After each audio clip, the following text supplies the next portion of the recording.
যেতে পারে। আমরা দেখি এখানে রাসূল সাল্লাল্লাহু আলাইহি ওয়াসাল্লামের জীবনে আমরা রাসূল মাদানী জীবনকে আমরা কয়টা ভাগে ভাগ করবো, লিটারালি আমরা কয়টা ভাগে ভাগ করে দেখি। এক নম্বর হচ্ছে যে কোন সময় থেকে 662 খ্রিস্টাব্দ সেপ্টেম্বর 23 সেপ্টেম্বর সোমবার হতে মানে ষষ্ঠ হিজরির থেকে জুলকাদা মাস থেকে ধরবো আমরা হুদায়বিয়া সন্ধি পর্যন্ত প্রায় 6 বছর। এটা একটা ফার্স্ট ফেজ আর কি। ফার্স্ট গ্রুপটাকে ফার্স্ট এই 6 বছর ভাগ করছি। কেন? এই সময় কাফের আর মুনাফিকদের মাধ্যমে ভিতরে ও বাইরে চক্রান্ত ষড়যন্ত্র সশস্ত্র হামলা সমূহ সংঘটিত হয়। আর এটা প্রিলিমিনারি স্টেজ ছিল, যত রকম চক্রান্ত যত রকম ষড়যন্ত্র এই ফেজে হয়েছিল, সেজন্য এইভাবে 6 বছর ভাগ করা হলো।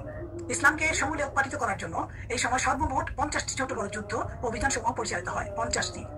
2 নম্বর হচ্ছে মক্কার মুশরিকদের সাথে সন্ধি চলাকালীন সময়, যার মেয়াদ ছিল ষষ্ঠ হিজরি জুলকাদা থেকে অষ্টম হিজরি রমাদান মাসে মক্কা বিজয় পর্যন্ত।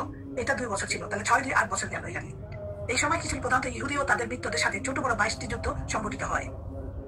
3 ছিল অষ্টম হিজরি থেকে মক্কা বিজয়ের পর 11 হিজরি রাসূল সাল্লাল্লাহু আলাইহি ওয়াসাল্লামের মৃত্যু পর্যন্ত প্রায় 3 বছর, 11 বছর।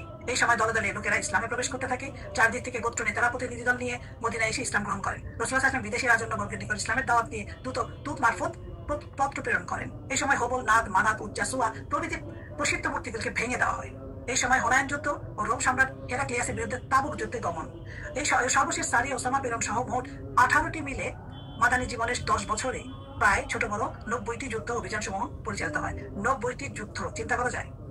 অবশেষে সব বাধা অতিক্রম করে ইসলামের রাষ্ট্রীয় রূপ পরিগ্রহ করে এবং তৎকালীন বিশ্বের পরাশক্তি সমূহকে চ্যালেঞ্জ করে টিকে থাকার মতো শক্তিশালী অবস্থানে উপনীত হয়। মদিনার সামাজিক অবস্থা কেমন ছিল? আমরা কিছুটা আগেও এটা নিয়ে বলা হয়েছে যে কিরকম ছিল তখনকার সময়। আমরা এখন দেখি যে মদিনার সামাজিক অবস্থা কি ছিল। মদিনার রাসূল সাল্লাল্লাহু আলাইহি ওয়াসাল্লাম হিজরত করার আগে মদিনাতে আরবের একটা গুরুত্বপূর্ণ জনপদ ছিল। সেখানে বিভিন্ন জাতি গোত্র বাস করতো। মদিনাবাসীরা মূর্তি পূজা করতো, কিছু ইহুদিও ছিল, খ্রিস্টানও ছিল। নৈতিকতা ব্যয়বোধের ঘাটতি ছিল প্রবল। নারীদের সামাজিক মর্যাদা ছিল নিম্ন। বিয়ে, উত্তরাধিকার, সামাজিক জীবনে তাদের কোনো অধিকারই ছিল না বলা যায়।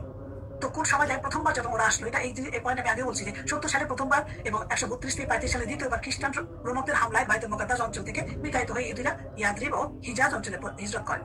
কি কারণে করে সেটাও বলা হয়েছে আগে। এবং এই পথে গুরুত্বের কারণে ইহুদির নাজির, বনু নাজির এবং বনু কুরাইজা গোত্রদ্বয় এই গ্রামের পূর্ব অংশ হাররা এলাকায় বসতি স্থাপন করে।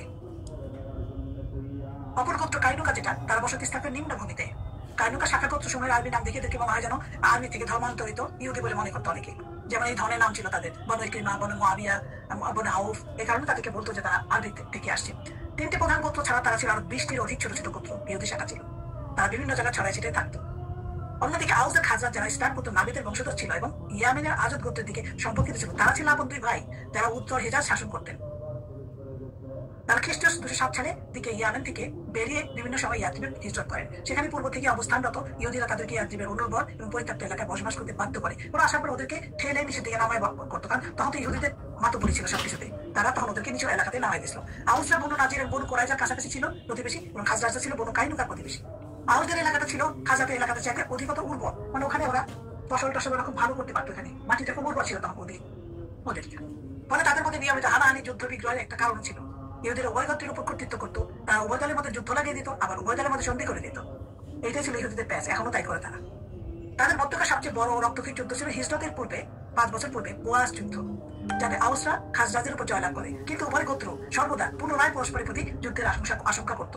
ফলে তারা নিজেদের মধ্যে মৈত্রী স্থাপন করে উভয় গোত্রের ঐক্যমতে আব্দুল্লাহ বিন উবাই খাজরাজিকে তাদের নেতা নির্বাচন করে। আব্দুল্লাহ ছিল খাজরাজি, আব্দুল্লাহ বিন উবাই। তারা তখন এই দুই গ্রুপ খালি মারামারির মধ্যে লাগতো। তখন উবাইকে কি বললো যে ঠিক আছে, একজন নেতা মানে আমরা, একজন নেতা থাকলে তার আন্ডারে থাকলে তারা ঠিক হবে। তো উভয় গোত্র মিলে তাকে ঠিক করে যে এরা নেতা করবো। কিন্তু এই অবস্থায় রাসূলুল্লাহ সাল্লাল্লাহু আলাইহি ওয়াসাল্লামের খবর পাওয়া গেল আসা। তখন তারা সব ভুলে কোথায় আব্দুল্লাহ, কোথায় কি, রাসূলুল্লাহর পিছনে তারা গেল। এতে মানে সে তো এই জন্য বসে গেছিল, বেঁকে গেছিল, পরে এটা জানা যাবে। বোয়ার যুদ্ধের 5 বছর পর রাসূলুল্লাহ সাল্লাল্লাহু আলাইহি ওয়াসাল্লাম হিজরতের মাধ্যমে ইসলামের বরকত উভয় দলের মধ্যে দীর্ঘকালীন যুদ্ধের আগুন নির্বাপিত হয়। ইসলাম আসার পর তাদের এই মারামারি কাটাকাটি ঠিক হয়ে যায় এবং তারা ভাই ভাই হয়ে যায়। সূরা আল ইমরান 103 নম্বর আয়াত নাযিল হয় ব্যাপারে আল্লাহ তাআলা কি বলছেন? ওয়াতাসিমু বিহাবলিল্লাহি, ওয়াতাসিমু মানে দৃঢ়ভাবে, বিহাবলিল্লাহি দৃঢ়ভাবে তোমরা ধরে রাখো আল্লাহর রজ্জু বা আল্লাহর রশি, জামিয়ান একত্রে, ওয়ালা তাফাররাকু কোনো ভেঙে ফেলতো না, বিভক্ত হয়ে যায় না। তোমরা আল্লাহর রজ্জু একসাথে ধরে রাখো। ওয়াজকুরু নি'মাতাল্লাহি, এবং আল্লাহর নিয়ামত, আল্লাহর অনুগ্রহ তোমরা স্মরণ করো। এই যে কুনতুম আদা, তোমরা মনে করো তোমরা কি ছিল তখন? আদা, পরস্পর শত্রু ছিল তারা। সেই কথা মনে করো যে আল্লাহ তোমাদের কোত্থেকে করে নিয়ে আসে, সেটা মনে রাখবা তোমরা। আল্লাফা বাইনা কুলুবিহিম, আল্লাফা মহব্বত সৃষ্টি করে দিল আল্লাহ। আল্লাহ তাদের ভিতরে কি করলো? আল্লাহ ভালোবাসা সৃষ্টি করে দিল। ফাসবাতুম বিনিআমাতিহি, অতঃপর আল্লাহ তাআলা কি করলো? তাদের আল্লাহর অনুগ্রহ যেটা তার তোমাদের উপরে, মানে আল্লাহর অনুগ্রহে তোমরা কি হয়ে গেলা? ইখওয়ানান, ভাই ভাই হয়ে গেল। আল্লাহ তোমাদের মহব্বত দিল এবং তার আল্লাহর অনুগ্রহে তোমরা ভাই ভাই হয়ে গেলা। আল্লাহ মনে করাই দিচ্ছে এটা যে তোমরা কি ছিলা, কি করলাম, করে দিছি আমি। ওয়াকুনতুম আলা শাফা হুফরাতিন, এই যে মনে আছে যে তোমরা ছিলা কোথায়? শাফা, শাফা হলো কিনারা, হুফরাতিন মানে গর্ত, গর্তের কিনারায় তোমরা ছিলা, মিনান নারে, আগুনের গর্তের কিনারায়। ফানকাযাকুম মিনহা, এবং আল্লাহ তাআলা তোমাদেরকে কি করে রক্ষা করলো? ফানকাযাকুম, তোমাদেরকে রক্ষা করছে ওখান থেকে। তোমরা একদম জাহান্নামের আগুনের কাছাকাছি পৌঁছে গেছিলা তোমরা, সেখান থেকে আমি রক্ষা করছি তোমাদেরকে। আল্লাহ বলতেছেন কাযালিকা বায়্যিনুল্লাহু লাকুম আয়াতিহি, আল্লাহ তাআলা বলছেন যে এইভাবে তোমাদের জন্য আল্লাহ আয়াত বয়ান করে এবং লাআল্লাকুম তাহতাদুন, যেন তোমরা হিদায়াত প্রাপ্ত হও।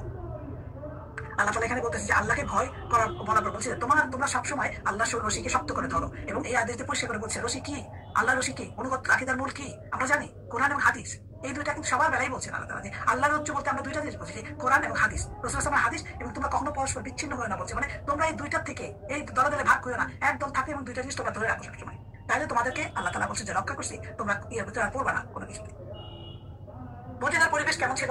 ইয়াত্রিব এখন আর ইয়াত্রিব নেই, তার নাম এখন মদিনাতুল মুসলমান নবী শহর। পৌত্তলিকতার কবল থেকে মুক্ত হয়ে নবী শহর গড়ে ওঠে এক পূর্ণাঙ্গ মুসলিম সমাজ ব্যবস্থা। এবং এই উন্নতি শুরু হয় 12 জন নেতার অনুগত্যের শপথ করে ফিরে আসার পর থেকেই।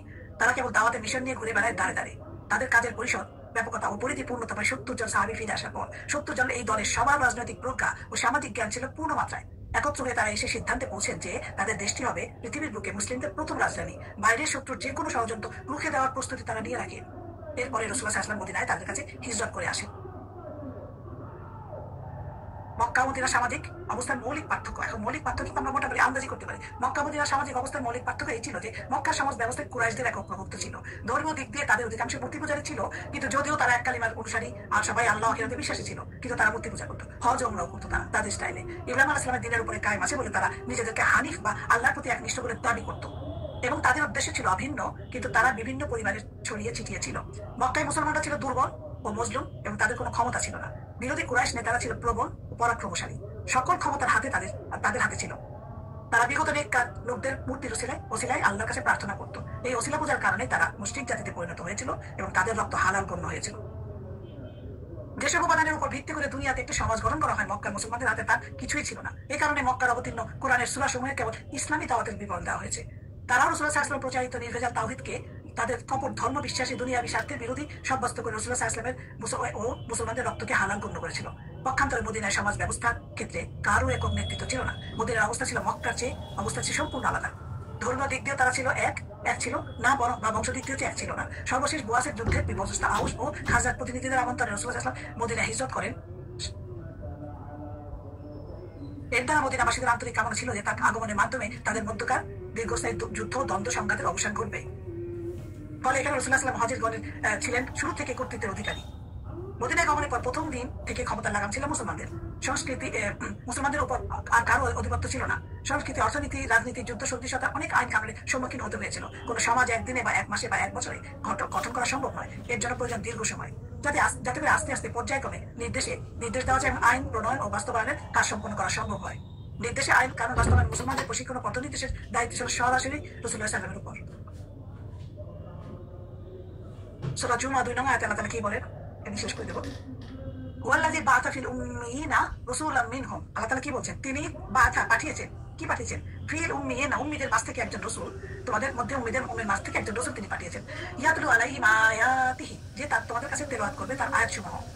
ওয়া ইউযাক্কিহিম ওয়া ইউআল্লিমুহুমুল কিতাবা ওয়াল হিকমাতা, তোমাদেরকে পরিশুদ্ধ করবে, পবিত্র করবে। ইউআল্লিমুহুম, তোমাদেরকে শিক্ষা দিবে তার কিতাব এবং হিকমা। ওয়া ইন কানু মিন ক্বাবলু লাফি দালালিন মুবিন, যদিও তোমরা স্পষ্ট গুমরাহিতে ছিলে পূর্বে। সাহাবায়ে কিরামের অবস্থা কি ছিল? তারা সর্বদাই রাসূলুল্লাহ সাল্লাল্লাহু আলাইহি ওয়াসাল্লামের প্রতি মনোযোগী থাকতেন। তারা সবসময় তারা রাসূলুল্লাহ সাল্লাল্লাহু আলাইহি ওয়াসাল্লামের সাথে যা বলতেন, যাই শুনতেন, ওনার সঙ্গে আদেশ প্রদান, আদেশ যখন পালন করতেন, সন্তুষ্টি লাভের জন্য সবসময় ওনার সাথে থাকতেন। আল্লাহ তাআলা সূরা আনফাল 2 নম্বর আয়াতে বলেন যে ইন্নামাল মুমিনুনা আল্লাযীনা ইযা যুকিরাল্লাহু, মুমিন তো তারা যখন আল্লাহকে স্মরণ করা হয় তখন কি হয়? তাদের ওয়াজিলাত কুলুবুহুম, তাদের অন্তর কেঁপে ওঠে। ওয়া ইযা তুলিয়াত আলাইহিম আয়াতুহু, যখন তাদেরকে আবৃত করা হয়, তার আয়াতসমূহ পড়া হয় তাদের সামনে, তখন তাদের কি হয়? যখন আয়াতটাকে অন্তর কেঁপে ওঠে, তাদের জাদাতহুম ঈমানান, তাদেরকে ঈমান বেড়ে যায়।